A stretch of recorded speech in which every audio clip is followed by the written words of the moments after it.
Hello दोस्तों, नमस्कार। SMKC channel में मैं आप सभी लोगों का दिल से बहुत बहुत स्वागत करता हूं। दोस्तों, इस वीडियो में हम लोग यहाँ पे बात करने वाले एक पर्टिकुलर सेक्टर के बारे में एंड उनसे जुड़े हुए कुछ पर्टिकुलर स्टॉक्स। यस दोस्तों, हम कह सकते हैं यहाँ पे डबल धमाका हम लोग को देखने को मिल रहा है, क्योंकि ऐसे दो ब्रेकिंग न्यूज़ हम लोग को यहाँ पे फ्यूचर में भी देखने को मिलने वाले हैं। ये किसके हिसाब से मैं कह रहा हूँ, क्योंकि बजट में भी इसका हम लोग को अनाउंसमेंट होते हुए देखने को मिला था एंड इसके चलते कुछ टाइम फ्रेम मांगा गया था कि आने वाले इतने इतने दिन के बाद हम लोग इसके बारे में ठोस कदम यहाँ पे उठाने वाले हैं। इसी के चलते दो इंपॉर्टेंट न्यूज़ है। उसका जो आउटकम रहेगा वो कौन से स्टॉक्स के ऊपर आएगा एंड कौन से स्टॉक सबसे ज़्यादा इसमें फ़ायदेमंद साबित हो सकते हैं, उसी के बारे में बात यहाँ पे होने वाली है। तो फटाफट इस वीडियो को स्टार्ट करते हैं, बट उससे पहले जरूर कहना चाहूँगा आज के दिन आप लोगों ने ये दो वीडियोस जरूर देखे होंगे जो कि अभी अभी लेटेस्ट अपलोड हुए थे। दोनों वीडियो के लिंक नीचे डिस्क्रिप्शन बॉक्स में मिल जाएंगे, जरूर चेकआउट कर लेना। एंड स्टॉक मार्केट क्लासेस इस चैनल में भी अगर आप चाहो तो सब्सक्राइब कर सकते हो, लिंक ऊपर आई बटन पर नीचे डिस्क्रिप्शन बॉक्स में मिल जाएगी। दोस्तों, अभी हम लोग आ चुके हैं बिल्कुल हमारे नॉर्मल स्क्रीन के ऊपर एंड यहाँ पे हम लोग बात करने वाले किससे रिलेटेड ये न्यूज़ है। दोस्तों, अर्बन डेवलपमेंट मिनिस्टर, यस दोस्तों, अर्बन डेवलपमेंट मिनिस्ट्री की अगर हम लोग यहाँ पे बात करें तो एक नई स्कीम, यस दोस्तों, बिल्कुल एक न्यू स्कीम अभी हम लोग को यहाँ पे लॉन्च होती हुई देखने को मिलने वाली है। एंड उस स्कीम का अगर हम लोग देखें ना तो अलग अलग ये जो अर्बन डेवलपमेंट रहते हैं ना, अलग अलग चीज़ यहाँ पे लेके आते हैं। बट इस वक्त जो ये स्कीम यहाँ पे रहने वाली, जो टोटल खर्चा यहाँ पे रहने वाला है, वो हम लोग यहाँ पे कह सकते हैं कुल मिला के लगभग समवेयर अराउंड 20 से लेके 21,000 करोड़ का रहने वाला है। इतना खर्च वो यहाँ पे करने वाले हैं, राइट। किसके लिए? अर्बन डेवलपमेंट के लिए।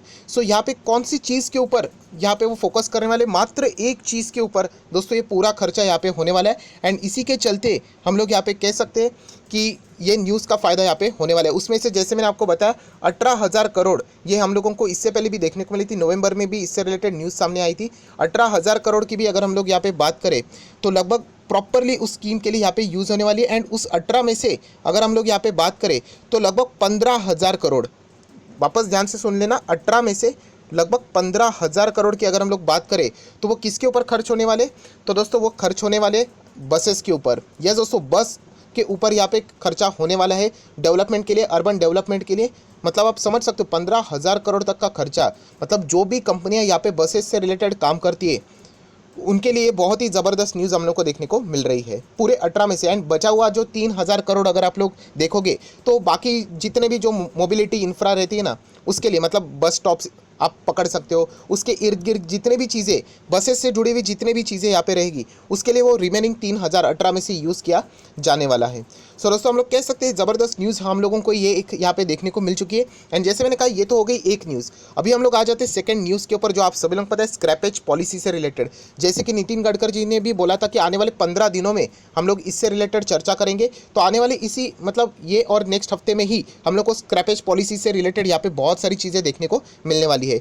कल भी मैंने इससे रिलेटेड एक डिटेल वीडियो बनाया था जहाँ पे मैंने बताया था कि जो कमर्शियल गाड़ियाँ रहती है, right, truck, tempos, heavy vehicles and उसी के साथ साथ पैसेंजर व्हीकल, राइट, उसमें क्या करने वाले जो पुराने 15 से 20 साल पुरानी गाड़ियाँ रहेंगे वो हटाने की बात यहाँ पे हो रही है। एंड उस वीडियो में भी मैंने आपको बताया था कि हर गाड़ी हटाएंगे ऐसा बिल्कुल भी नहीं। अगर आपको अपनी पुरानी गाड़ी वैसी ही रखनी है तो आप लोगों को टेस्ट करवाने पड़ेंगे। एंड दोस्तों उसका नाम है फिटनेस टेस्ट। दोस्तों उस फिटनेस टेस्ट की जो फीस रहेगी ना वो यहाँ पे सामने आने वाली है। वो कितना रहेगा? लगभग बताया जा रहा है 30 से 40 हज़ार तक रहेगी। माय गॉड, 30 से 40 हज़ार। एंड वो भी आपको 5 साल में करवानी पड़ेगी। मतलब अगर आपकी गाड़ी पुरानी निकली, रोड पे रोक दिया गया तो आप लोगों को ये फिटनेस टेस्ट का ये जो प्रमाण रहेगा वो आप लोगों को दिखाना पड़ेगा, राइट। उसी के साथ साथ दोस्तों मैं आपको बताना चाहूँगा ग्रीन टैक्सेस भी यहाँ पे इसका भी इम्पोजिशन इनके ऊपर होगा। किनके ऊपर? जो पुरानी गाड़ियाँ रहेगी उनके ऊपर, राइट। क्योंकि अगर आप लोग देखते हैं, मैंने कल भी बताया था कि ऐसे बहुत सारी गाड़ी आप लोगों ने देखी होगी रोड के ऊपर चलती है, कोई ऐसा धुआं देखने को नहीं मिलता। बट एक बीच में ही ऐसी गाड़ी जाती है, इतना धुआं फैला देती है, वो अगर आप चेक करोगे वो पुरानी गाड़ी रहेगी। तो इसी से रिलेटेड उनके ऊपर जो ग्रीन टैक्सेस है ये भी लागू करने का प्रस्ताव यहाँ पे जल्द ही हम लोग को पॉलिसी में देखने को मिलने वाला है। एंड दोस्तों ये जो पॉलिसी यहाँ पे रहेगी ना वो पूरे सेंट्रल वाइज नहीं रहेगी, स्टेट वाइज रहेगी। लेके तो ज़रूर आएंगे सेंटर से, बट हर एक राज्यों में उनके ऊपर यहाँ पे वो लगाने का जिम्मा राज्य सरकार का वहाँ पे रहने वाला है। ज़रूर हम लोग यहाँ पे कह सकते हैं एक ज़बरदस्त न्यूज़ हम लोग को यहाँ पे देखने को मिली है। एंड वापस कहना चाहूँगा एक ज़बरदस्त बात भी है री रजिस्ट्रेशन से रिलेटेड। यस दोस्तों, जो री रजिस्ट्रेशन करवाना पड़ेगा अगर आप कि ये जो गाड़ी सब कुछ जो पुरानी वाली है ना उसी की बात हो रही है। एंड उसके लिए जो चार्ज है ना वो लगभग 10 गुना तक बढ़ने वाला है। कितने? लगभग 10 गुना तक वो री रजिस्ट्रेशन का चार्ज है वो यहाँ पे बढ़ने वाला है, राइट। स्क्रैपेज पॉलिसी से साथ साथ ये सारी चीज़ें हम लोग को देखने को मिलने वाली है। अब ये री रजिस्ट्रेशन के लिए कौन से रहेगा, उसके लिए अगर हम लोग बात करें टू व्हीलर्स, अभी टू व्हीलर्स भी अगर आपके पास रहेगी तो उसके लिए लगभग 1000 रुपया आप लोगों को री रजिस्ट्रेशन के लिए चार्ज देना पड़ेगा। हमारे पास टू व्हीलर नहीं है, हम लोगों के पास एक गाड़ी है, फोर व्हीलर है, तो 5000 देना पड़ेगा।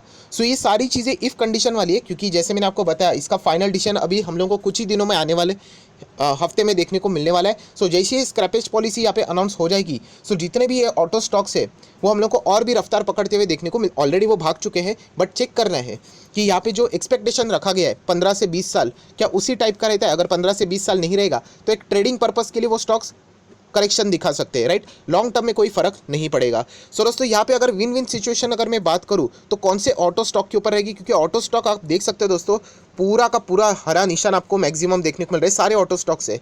एक ज़माना ऐसा था कि ये पूरे के पूरे लाल निशान में चल रहे थे, अगर आप चाहो तो 2018 में जाके देख लेना, राइट। एंड आज आप देख सकते हैं ऐसा ज़माना आ चुका है कि सारे के सारे ऑलमोस्ट हरे निशान में। क्यों ऐसा? क्योंकि ऑब्वियसली अगर 15-20 साल की स्क्रैपेज पॉलिसी आती है सो मैक्सिमम गाड़ी लोग क्या कर देंगे, निकाल ही देंगे, भंगार में ही निकाल देंगे। क्यों? क्योंकि ऑब्वियसली वो गाड़ी को मेंटेन करने का खर्चा इतना है कि उससे अच्छा एक नई गाड़ी आ जाएगी। सो सरकार भी चाहती है कि पुरानी गाड़ी हटाई जाए, क्योंकि उसके बहुत सारे डिसएडवांटेज भी रहते हैं, राइट। एंड इलेक्ट्रिक व्हीकल को भी वो बढ़ावा देना यहाँ पे चाहते हैं। सो इस ऑटो सेक्टर की अगर हम लोग बात करें तो इसमें जीत किसकी होगी? सो दोस्तों दिमाग लगाओ कि अगर पैसेंजर व्हीकल है, मतलब जो फोर व्हीकल रहते हैं ना, मतलब हम कह सकते car type, right, SUVs and all that, so वो बनाने वाली कंपनीज को फ़ायदा होगा। प्लस ऐसी कंपनी जो कि कमर्शियल व्हीकल्स बनाती, मतलब ट्रक, टेम्पोज, हेवी व्हीकल्स है, मतलब ऐसी कोई कंपनी जो कि ये दोनों का काम करती है, पैसेंजर भी करती है, कमर्शियल भी करती है, तो इसको तो दोनों हाथ से मज़े ही, मतलब हम कह सकते हैं मज़े ही होंगे, क्योंकि गाड़ियाँ डंप हो जाएगी तो नई गाड़ी लेने पड़ेगी, तो इनके ऑर्डर्स बढ़ जाएंगे। वैसे भी इनके ऑर्डर्स दिसंबर के, अब अगर आप लोगों ने देखे होंगे, ऑटो सेक्टर के कमाल के हैं। सो और इसमें हम लोगों को जंप्स होते हुए देखने को भी मिल सकते हैं। सो ऐसी कौन सी कंपनी जो कि पैसेंजर प्लस कमर्शियल व्हीकल्स में भी काम करती है? तो सबसे पहला अगर कोई नाम सामने आता है तो उसका नाम है टाटा मोटर्स। यस दोस्तों, टाटा मोटर्स आप देख सकते हो, फोर व्हीलर्स भी मिल जाएंगे, इलेक्ट्रिक व्हीकल भी मिल जाएगी, प्लस ट्रक, टेम्पोज भी मिल जाएंगे, बसेस भी मिल जाएंगे। यस, बसेस का पॉइंट तो मैं स्किप करने वाला था, गलती से भूल, अच्छा हुआ याद आ गया कि बस के लिए भी 18,000 करोड़ का खर्चा होने वाला है अर्बन डेवलपमेंट के लिए। सो टाटा मोटर्स तो बस भी बनाती है। प्लस ये कंपनी क्या करने वाली है आने वाले 3 साल में, अभी 3 साल तो पुराना हो गया, लगभग 2.5-2 साल पकड़ लो, खुद को almost near by debt free करने वाली है। सो इसी का फायदा चलते हुए हम लोग को ये स्टॉक बढ़ते हुए देखने को मिल रहा है। सो बहुत ही शानदार परफॉर्मेंस है। राकेश झुनझुनवाला जी ने भी इसमें 4 करोड़ शेयर खरीदे थे, तभी मैंने वीडियो बनाया था, एंड आज भी आप देख सकते हैं। एंड अगेन कहना चाहूँगा कि टाटा नाम की पावर ऐसी ही होती है कि वो स्टॉक बहुत ही लंबी अवधि तक शांत पड़ा रहता है एंड सडनली जंप आ जाता है। सो टाटा मोटर्स को इसका सबसे ज़्यादा फायदा होते हुए देखने को मिल सकता है। अगर बसेस की बात करें तो बसेस का बादशाह एक ही आप सभी लोगों को पता है, अशोक लेलैंड। यस, पूरी दुनिया में अगर आप लोग देखोगे टॉप 5 में बसेस से रिलेटेड अशोक लेलैंड का नाम आता है।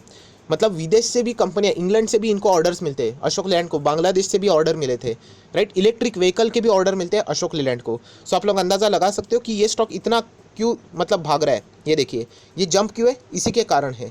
सो हम लोग कह सकते हैं स्क्रैपेज पॉलिसी में तो इनका फ़ायदा होगा ही होगा, प्लस ये जो अर्बन डेवलपमेंट की भी बातें आ रही है स्कीम से रिलेटेड, उसमें भी अशोक लेलैंड जैसे कंपनीज को फ़ायदा होने वाला है। अभी बसेस बनाने की बात करें तो आयशर मोटर्स, सो आयशर मोटर भी बस हेवी व्हीकल्स का काम करती है, तो ये भी फ़ायदा उठा सकती है। उसी के साथ साथ अगर हम लोग यहाँ पे बात करें फोर्स मोटर, ये भी अगर देखा जाए तो आप लोगों ने देखा होगा हेवी व्हीकल्स बनाती, बसेस बनाती, मिनी बसेस आप लोगों ने इनके देखे होंगे, राइट। देन अगर हम लोग बात करें महिंद्रा एंड महिंद्रा, ये भी ड्यूअल कंपनी है टाटा मोटर्स जैसी, मतलब अगर देखा जाए तो पैसेंजर व्हीकल भी मिलेगा, कमर्शियल भी देखने को मिल जाएगा, राइट। तो ऐसे स्टॉक के ऊपर आप लोगों ने क्या करना है, यहाँ पे फोकस रखना है। सारे स्टॉक्स में ब्लाइंडली इन्वेस्ट नहीं करना है। अगेन कहना चाहूँगा जो क्वालिटी स्टॉक्स रहते हैं उनको पिक करना आप लोगों को यहाँ पे आना चाहिए। सो अगेन कहना चाहूँगा दोस्तों, ये जो ऑटो सेक्टर में आग लगी है वो स्क्रैपेज पॉलिसी की वजह से यहाँ पे आ चुकी है, जो कि कुछ चंद दिनों में हम लोग को आते हुए सामने देखने को मिल सकती है। क्या इसके चलते क्या स्टॉक्स में गिरावट हो सकती है? जैसे मैंने बताया कि डिसअपॉइंटमेंट अगर होगी, जैसे कि 15 से 20 साल की बात हो रही है, राइट। जो पैसेंजर वाली है उसके लिए 15, कमर्शियल वाली है उसके लिए 20 साल की बात यहाँ पे हो रही है, राइट। तो हम लोग कह सकते हैं अगर ये जो टाइम फ्रेम है अगर लंबा खींच लिया उन लोगों ने कि 20 साल नहीं 30 साल की बात की, राइट, तो हम लोग कह सकते हैं कि ऑटो सेक्टर निराश हो जाएगा। अगर यही स्क्रैपेज पॉलिसी अगर और कम कर दी जाए तो ऑटो सेक्टर और खुश हो जाएगा, राइट, क्योंकि जितना कम टाइम फ्रेम रखेंगे उतना उनको गाड़ी रिप्लेस करना पड़ सकता है। हालांकि कंपल्शन नहीं है, बट जैसे मैंने आपको बताया इतने सारे ग्रीन टैक्सेस से लेके वो फिटनेस टेस्ट से लेके इतना खर्चा है उसके ऊपर, एंड वो भी रिकरिंग है, ऐसा नहीं कि एक बार वन टाइम है, 5 साल में एक बार करना पड़ेगा। सो इससे अच्छा कोई भी नई गाड़ी लेना ही पसंद करेगा। सो इस सारी चीज़ों को अगर हम लोग जोड़ के देख ले तो ये ऑटो सेक्टर के स्टॉक अभी आने वाले दिनों में भी बहुत ही ज़्यादा फोकस में रहने वाले, क्योंकि ये डबल धमाका हम लोग को होते हुए देखने को भी मिल सकता है। सो वापस कहना चाहूँगा इन सारी चीज़ों के ऊपर आप लोगों ने भी स्टडी करनी है, क्योंकि जैसे मैंने कहा कि अभी तक ये न्यूज़ ऑफिशियली आई नहीं है, ये फ्यूचर में हम लोग को आती हुई देखने को भी मिल सकती है, एंड इसकी शुरुआत बजट से ही होते हुए देखने को भी मिल चुकी है। सो आई आशा करता हूं दोस्तों आपको ये वीडियो पसंद आया होगा, तो जरूर लाइक एंड शेयर कर देना। So that's it, thank you very much दोस्तों, we will be meeting next video, तब तक के लिए बाय बाय।